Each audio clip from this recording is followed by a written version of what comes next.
বৈশিষ্ট্য ফুটে ওঠে তার সুন্দর হাতের লেখার মাধ্যমে। যার হাতের লেখা যত বেশি সুন্দর তার মন তত বেশি সুন্দর হয়ে ওঠে। আমরা শুধু ভাবতাম সকলের হাতের লেখা এত সুন্দর কিভাবে, আমাদের হাতের লেখা কি কখনো সুন্দর হবে না? আর সেটি সম্ভব হয়েছে শুধুমাত্র বীর মুক্তিযোদ্ধা আবুল কালাম আজাদ স্যারের জন্য। তিনি আমাদের কাছে এই সুন্দর হাতের লেখা প্রশিক্ষণটি পাঠিয়েছেন উপহার স্বরূপ।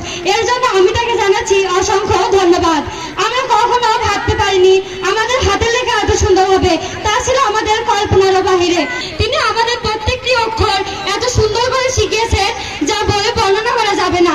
কবি যেমন তার প্রত্যেকটি কবিতার লাইন সুদক্ষভাবে সাজিয়ে গুছিয়ে রাখেন, তেমনি হারুন রশিদ স্যার তার প্রত্যেকটি লাইন প্রত্যেকটি অক্ষর এত সুন্দরভাবে আমাদের সাজিয়ে শিখিয়েছেন যা আমরা কখনো ভুলব না। জনাব মোহাম্মদ হারুন রশিদ, সহকারী প্রধান শিক্ষক, ধর্মদাসপুর আমিনিয়া দাখিল মাদ্রাসা, পীরগঞ্জ রংপুর। শ্রদ্ধেয় সুদক্ষ হ্যান্ডরাইটিং টেইলার স্যারকে এখন সম্মাননা স্মারক প্রদান করা হচ্ছে। 10 মৌজা দ্বিমুখী উচ্চ বিদ্যালয় কর্তৃক আয়োজিত পীরগঞ্জের কৃতি সন্তান ও বীর মুক্তিযোদ্ধা সাবেক এমপি আবুল কালাম আজাদ স্যারের উদ্যোগে সুন্দর হাতের লেখা প্রশিক্ষণের পুরস্কার বিতরণী অনুষ্ঠানে উপস্থিত মাননীয় সভাপতি, প্রধান অতিথি, বিশেষ অতিথি, অত্র বিদ্যালয়ের প্রধান শিক্ষক, সহকারী শিক্ষক শিক্ষিকা মন্ডলী, অভিভাবক বৃন্দ, আমার সহপাঠী ও মঞ্চের সামনে উপস্থিত সকল শিক্ষার্থীদের প্রতি রইল আমার আদাব, আন্তরিক শুভেচ্ছা ও অভিনন্দন।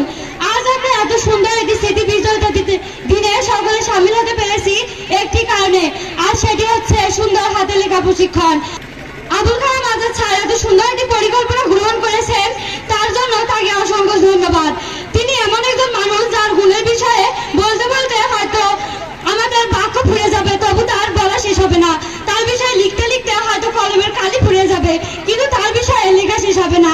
আর আমাদের কাছে দেবদূতের মধ্যে প্রশিক্ষক হিসেবে পাঠিয়েছেন হারুন রশিদ স্যারকে। তিনি আমাদের প্রত্যেকটি অক্ষর এত সুন্দর করে শিখিয়েছেন যা বলে বর্ণনা করা যাবে না। কবি যেমন তার প্রত্যেকটি কবিতার লাইন সুদক্ষভাবে সাজিয়ে গুছিয়ে রাখেন, তেমনি হারুন রশিদ স্যার তার প্রত্যেকটি লাইন প্রত্যেকটি অক্ষর এত সুন্দরভাবে আমাদের সাজিয়ে শিখিয়েছেন যা আমরা কখনো ভুলব না। বীর মুক্তিযোদ্ধা আবুল কালাম আজাদ স্যার সবসময় আমাদের পাশে দাঁড়িয়েছেন, তিনি সবসময় আমাদের কথা ভেবেছেন, তাই তো তিনি এত সুন্দর একটি পরিকল্পনা গ্রহণ করেছেন। আমি তার দীর্ঘায়ু কামনা করছি এবং স্যারের সুন্দর হাতের লেখা প্রশিক্ষণ যেন পুরো বাংলাদেশে ছড়িয়ে পড়তে পারে এই কামনা করে আমি আমার সংক্ষিপ্ত বক্তব্য এখানে শেষ করছি।